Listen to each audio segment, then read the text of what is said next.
everybody, it's Taylor from Damsel in Mode, and today I'm starting a really exciting and unusual project for me, which is sort of a combination of cosplay and historical. I'm going to be making the blue dress from Beauty and the Beast that Belle wears, but I'm going to kind of make it as an Elizabethan kirtle. So I'm going to combine those and put them together to make something that's actually modern and actually isn't really any of them, but I'm just going to try to let myself be a little bit creative. So the reason I'm making this is because I'm going somewhere really exciting that is just begging for a dress like this to be made, and look what I already have in my stash. Just look at this fabric. Isn't this beautiful? I've had it for like 10 years. I have never used it, and I think it was just calling out to be used for this project. So this is a tropical weight wool. It's very thin, nice and soft, and it just has the most beautiful drape to it. So this is going to be gorgeous as a dress. So I'm going to make a couple of major design changes to the overall look of it. First of all, I'm going to make it shorter. I'm going to make it about calf length, which is more similar to Belle's dress. I'm also going to make it as a circle skirt, so it has lots of beautiful flow and motion to it. So those are going to be really different from the Elizabethan kirtle. Unlike Belle's dress, I am going to have it lace up the front, so it'll have more of that historical look to it, just because I think that's cool. Also, I really want to make an actual historically accurate kirtle, so this would be a great chance for me to sort of play with that design and test it out before I make an actual historical version of it. So I'm sort of going to combine all the different elements of it. I'm going to be using the Margot Anderson Elizabethan kirtle pattern for my bodice pattern. I got the print at home version, so I've already printed out my copies of it and cut them out. And I've also already cut a mock-up to try out. So my first step that I'm going to show you is really going to be fitting this original mock-up. I'm between sizes and also have kind of a weird torso, so a mock-up is an absolute critical part of this, particularly because this isn't going to be an outfit that has a ton of give to it, so it does need to fit me well. So we're going to start out with the mock-up. So the pattern for the kirtle is really simple. It's only these three pieces. There's a front piece, there's a back piece, and then there is a shoulder strap, and that is it. I made one change to my mock-up, which is that since I'm going to have it close on the center front, this actually asks for you to cut this on the fold so that your back is just one piece, but I have a weird back. It's narrow and I'm sway backed, and I almost always have to take fabric out of this seam right here, which you can't do if it's cut on the fold. So just for me personally, I cut this in two separate pieces so that I can fiddle with this a little bit. So that's the one major change that I made. The other thing that I'm doing is for my mock-up, I'm going to use lacing strips. So if you're not familiar with these are basically like dummy lacing strips that you make. So they are boned and everything, and then they're just loose on the side. And you can sew these down to your mock-up so you can test the fitting of things that close with eyelets without actually having to put the eyelets in the garment itself. So this is a really nice way when you're just trying to do a mock-up. You obviously don't want to put a ton of work into a mock-up. If you have lacing strips that you can just toss on there, it makes the whole thing a lot simpler. So I'm just going to baste these to the mock-up itself, and I'll use these to help me fit, just to get an idea of what it's going to look like. So let's just jump right in with trying on this first mock-up and see how we're doing. All right, let's take a look at try on number one. So one thing I made a mistake on is I have these on the wrong direction. So they should be flipped around, which is why there's like this weird angle here. That was just my mistake. The pattern's fine. This is okay, but it is definitely too big. So I cut out a size 16, but I think I probably should have cut out a 14 and maybe even a 12 because I'm really squishy. So I think I can actually, it'll lace down a little bit tighter, but you can see there's just like lots of extra room everywhere. It does fit well in the shoulders. I did add about 2 inches to this shoulder strap here because my measurement, my neck to bust is very long. So that's just a common change that I have to make. So I added that in, but I think that this is pretty good. I may raise it up a little bit. I am going to wear a shirt underneath this like Belle has in her picture, so I'm not so concerned with like it being super busty or anything like that. It's more just about where it's going to fit. The back is definitely way too big, essentially the whole way up, but especially down here at the very bottom. So here's the changes that I'm going to make. I'm going to take in the back a little bit the whole way down and take in a little bit more back here. And then I'm going to take in probably about 1/2 inch on each of these side seams and just see how that tightens things up. I do think I'm gonna have to take some out of the center front, but I'd rather avoid doing that because this line right here I actually am really happy with. So I'm just gonna see if it'll work just to take out some of the side. All right, so we'll try that and we'll see how the second version looks. All right, version 2 is much better. So you can see, fits really nicely. Now, this is just a single layer of muslin, so it's really wobbly and weak. The actual garment will be, of course, the stronger wool, plus it's gonna be lined with linen, plus it's gonna have some stiffening in it, which I'll get to a little bit. So, you know, this feels really like weak and loose right now, but this is just getting the fitting. Now, the one place I'm still having problems is the bust is gapping a little bit, and I think what I'm gonna need to do is actually take it in more like right here. So change the angle of this a little bit. This is just gonna have to come in. It fits great around the waist. That's no problem at all. So I just need to kind of angle the top closed a little bit. I'm also gonna shorten these just a bit. All right, so I'm gonna take off the lacing strips. I'm gonna change the front edge a little bit and then I'll put the lacing strips back on. This is why they're so great. Makes it so easy to do this. And then we'll try one more time. All right, now we're talking. Everything's been tightened up. This is much better here. It still looks a little tall, but that's because of course the seam allowances aren't turned down. So we'll be slightly lower, but this is really good. You'll notice that it is flattening my bust. That's actually intentional. So this is gonna have a little bit of stiffening in it to give it more of a like a straight front to it. So that I want that because this is like, you know, historical-ish. You can also maybe see the green line here. I'm gonna have this be a flat bodice, not a pointed one. I wanted to go ahead and fit it this way because when I make my historical Elizabethan version of this, I want it to have the pointed front. So I'm basically doing some work for my next project, and that way I fitted everything this way, and then I'll just make a new pattern that has the flat bottom here, so you can see that. So it'll have more of like the Belle look to it. I also shortened up the sleeve straps just a little bit so those look better. Back is looking good. Okay, I'm gonna make all the changes of this, put it onto a new paper pattern, and then we're ready to start cutting. Boy, this project is going really well. It's also awesome because there's no sleeves. Oh, don't you love a sleeveless project? All right, let's go. Now that I have the muslin pattern done, I'm going to transfer that to a paper pattern, which is easier to store and work with. I like to use craft paper since it's sturdy and cheap and easy to get.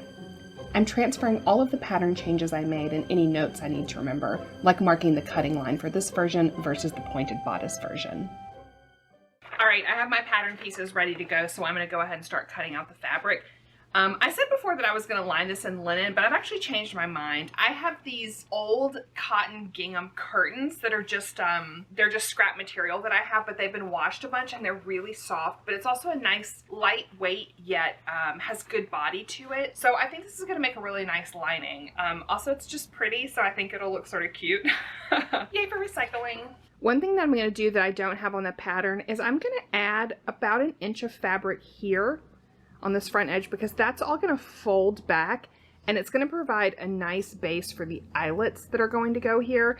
They need something that's a little bit sturdier than just one layer of both the cotton and the wool. So both of these sections will be cut a little bit long and then it'll be folded into that just to give a really nice base for the eyelets I'm going to put in. So if you notice that while I'm cutting, that's what that's all about.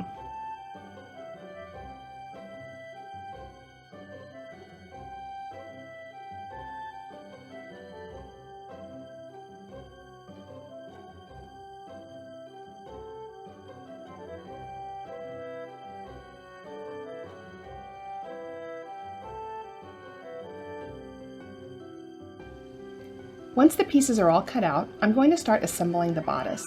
I'm making up the fashion fabric and lining completely separately and will put them together in a later step.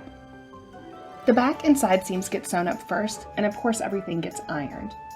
I also sewed on the shoulder straps at the back. I repeated these steps for the lining, except that on the lining I sewed the shoulder straps to the front. Whoops! I did take those off and redo them. Now it's time to put these two layers together. I'm going to start by ironing under the seam allowance on the edges of the lining, and then I did the same thing with the fashion fabric.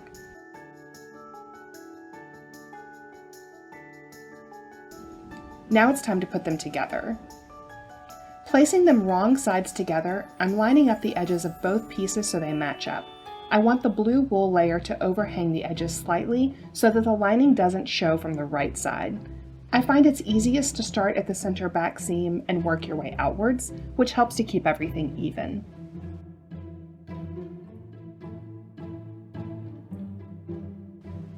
Then, using a tiny spaced back stitch and working from the front of the fabric, I sewed down the bottom and front edges.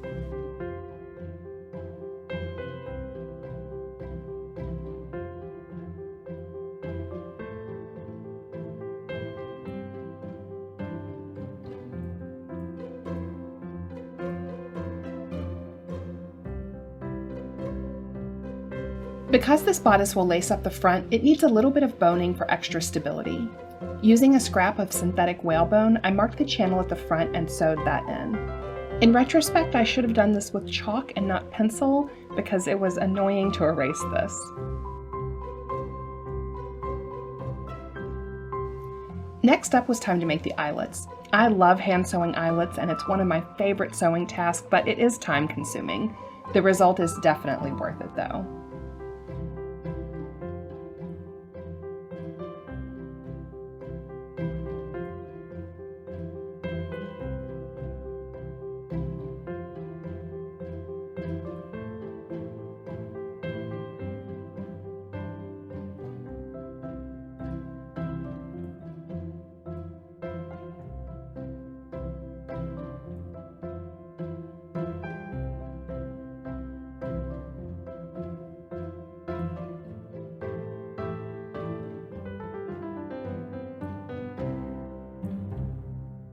Alright, so I have all my eyelets done and I'm just doing sort of a test lacing run. This is just random string I had because I need to order some ribbon that's going to sort of match it. So I decided not to put any structure into this. So it's only just the outer layer of wool and the lining layer. And so it certainly has a much softer sort of wrinkly look to it, but the fit is really nice. It's nice and smooth everywhere.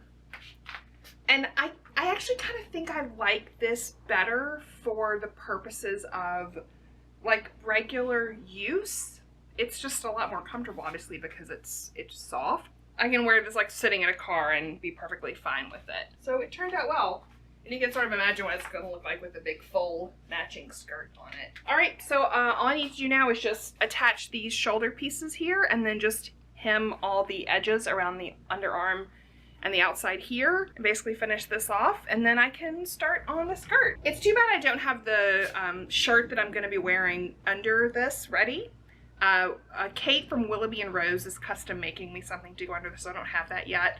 So I can't get a really perfect idea of what it's all gonna look like finished, but this sort of gives you a general idea of what we're looking at. Very fairy tale-y. Well, the bodice is done, although I realized that this bodice is the exact same color as my dress, so it's a little challenging to see, but it is finished, I promise. So now that it's done, all finished, totally done, we can start on the skirt. So I decided I'm going to do the skirt as a circle skirt, so I have lots of wonderful fullness. I have plenty of fabric here so I can sort of go crazy with the volume on the skirt, and I'm just sort of picturing myself spinning around and having the skirt be very swishy and pretty. So I already have my pattern pre-made for the circle, and I'm not going to go into how I actually calculated this because first of all, I've already made a video where I showed how that worked, and second of all, there are lots of really great YouTube videos on how to calculate that and everything, which I'll link to down below. So if you want to know more about how the circle skirt pattern is made, then check out the links in the video description below. But I'm going to use my pre-made pattern to cut out two pieces. Each one of these is half of it, so cut on the fold. I'm going to have two humongous pieces. And the great thing about circle skirts is they're so simple when it comes to like hemming and actually making it, because there's basically just two seams and it has to be hemmed. I'm going to put in a very, very narrow hem by machine. So the first step is just going to be sewing up the side seam, and I'm going to actually sew up both of these because it's going to have a different opening in the front. Curved hems are tricky because they can bunch and pull, so I'm putting in a very narrow one, just a ½ an inch total.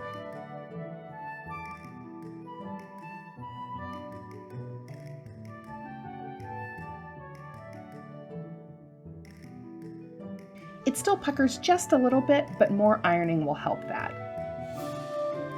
To finish the top edge, first I'm zigzagging the top to prevent fraying. Okay, I've made a big design decision change, and that is that I'm going to make the bodice and the skirt as separate. So they're going to be two pieces that will be worn together, but can be worn apart if I want them to be. So the main reason I'm doing this is because if I was going to make the skirt in the traditional Elizabethan way to fit with the bodice, I would need to split the front of it so you can get in and out of it. There's not like another type of closure. It all just closes up the center front. So you have to open up the front of a skirt a little bit. Now that's no problem for my Belle version of this because she has an apron that's going to cover that up. But I'm so in love with the beautiful swishiness of this skirt that I kind of think I want to just wear it, maybe for everyday use or some other sort of fantasy element. But if I wanted to wear this for some other purpose where I didn't have an apron, I would have that visible opening at the waistline, which I don't really want. So I decided to make it separate, and that means that not only can I make the fastening on this skirt on the side so it's less obvious, it also means I end up with two cute separate pieces. So that means now that my bodice is totally finished and I'm just going to convert this to being a separate skirt. So that means that I need to put this on a waistband because the fabric obviously is not anywhere sturdy enough to be its own support system. Now, because the wool itself is very wiggly and not really strong enough to be its own waistband, I've decided to make one out of Petersham ribbon that I'll cover with the wool. One of the things that's really nice about Petersham is that it's really flexible and soft, but it's super duper strong. So it makes for a really comfortable waistband that doesn't add a lot of bulk. So I have pre-made a waistband, including adding these little skirt clasps on it. See? And then I'm going to mount the skirt to this waistband.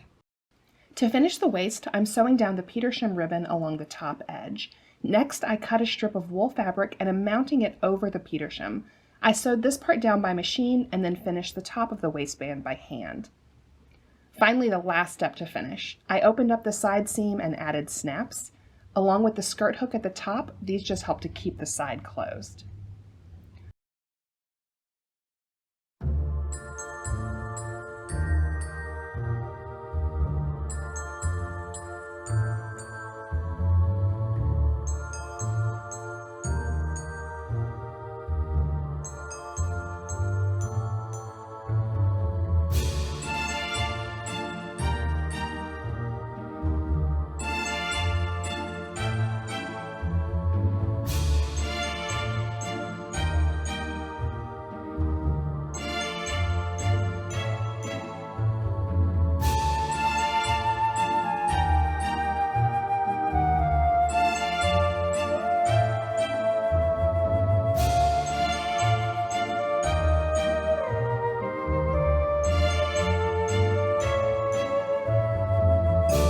Chateau Autricourt is a glorious site in rural France. The oldest parts of the estate date back to the 7th century, and it is surrounded by a spring-fed moat, creating a peaceful, dreamy fairy tale setting. We were lucky enough to spend a full weekend there in costume, and I have a video about our trip to Autricourt which I'll link to in the description.